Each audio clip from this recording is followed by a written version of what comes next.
প্রায় 16 কাঠা একটা প্লট, সুন্দর প্লট। এটা শিলিগুড়ি বাঁশবাড়ি বলে। এই সামনেই, এখান থেকে প্রায় হাফ কিলোমিটার গেলে শিলিগুড়ি স্ট্যান্ড বাইপাস ভবেশ মোড়। সুন্দর একটা প্লট। এই সামনে দিক দিয়ে গেলে আপনি ভবেশ মোড় পাবেন। প্রায় এটা 12 ফিটের রোড হবে। সুন্দর প্লট একটা।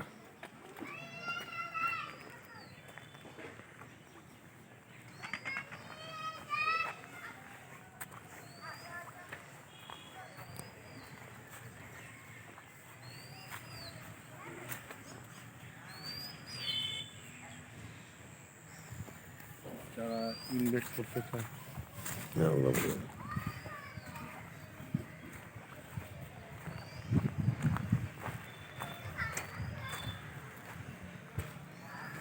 এদিকে একটা রাস্তা চলে গেল, প্রায় 60 ফিটের মতো ফ্রন্ট হবে।